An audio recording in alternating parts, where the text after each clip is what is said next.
ISROவின் தலைவராக இருக்கும் சோம்நாத்தின் பதவிக்காலம் முடிவடைய உள்ள நிலையில் புதிய தலைவராக நியமிக்கப்பட்டுள்ளார் நாராயணன்.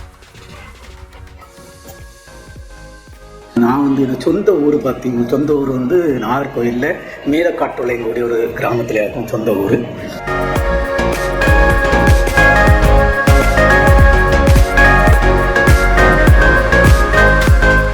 இன்று இந்திய தேசமே பாராட்டும் நாராயணன் கன்னியாகுமரி மாவட்டம் மேலக்காட்டுளை கிராமத்தில் வன்னிய பெருமாள் தங்கம்மாள் தம்பதிக்கு மகனாக பிறந்தனர்.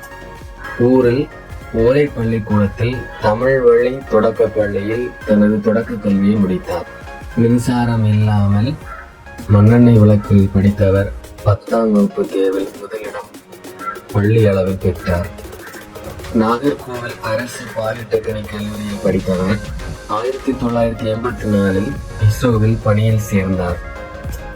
இவர் தேர்ந்தெடுத்த துறையில் சிறந்து விளங்க வேண்டும் என்று வைராக்கியம் கொண்டவர். 1989 காரக்பூர் IITயில் எம்டெக் கிரையோஜெனிக் இன்ஜினியரிங் பட்டம் பெற்று கல்லூரி அளவில் முதலிடம் பெற்றார். அதே கல்லூரியில் 2001 விண்வெளி இன்ஜினியரிங் படிப்பில் PhD பட்டம் பெற்றார். இஸ்ரோவின் சந்திரயான், மங்கள்யான், ஆதித்யா L1, ககன்யான் திட்டங்களில் முக்கிய பொறுப்பு வகித்தவர் இவர் ஆவார். திருவனந்தபுரத்தில் உள்ள இஸ்ரோவின் LPSC திரவ உந்து சக்திகளின் மைய இயக்குநராக உள்ளார். குறிப்பாக ராக்கெட்டில் பொருத்தப்படும் கிரையோஜெனிக் என்ஜினின் கிங் ஆக தன்னை நிரூபித்துள்ளார் வி. நாராயணன். 1993 கிரையோஜெனிக் தொழில்நுட்பத்தை இந்தியாவிற்கு பரிமாற ரஷ்யா மறுத்தது. அதை சவாலாக எடுத்துக்கொண்டு இந்தியாவிற்காக கிரையோஜெனிக் என்ஜின் தயாரிப்பில் வெற்றி கண்ட விஞ்ஞானிகளில் வி. நாராயணனும் ஒருவர். அவரின் முயற்சியால் கிரையோஜெனிக் என்ஜின் கொண்ட நாடுகளில் இந்தியாவும் தனது இடத்தை வைத்தது.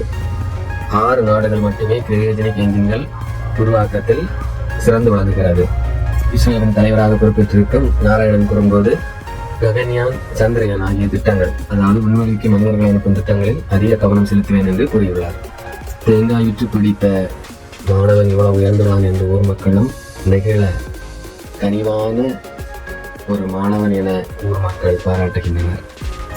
அரசு பள்ளியில் படித்து உயர்ந்த பதவியை பெற்றிருக்கும் வி. நாராயணன் நினைத்து நான் பெருமிதம் கொள்கிறேன் என்று தமிழ்நாடு முதல்வர் அவர்களும் பாராட்டியுள்ளார்.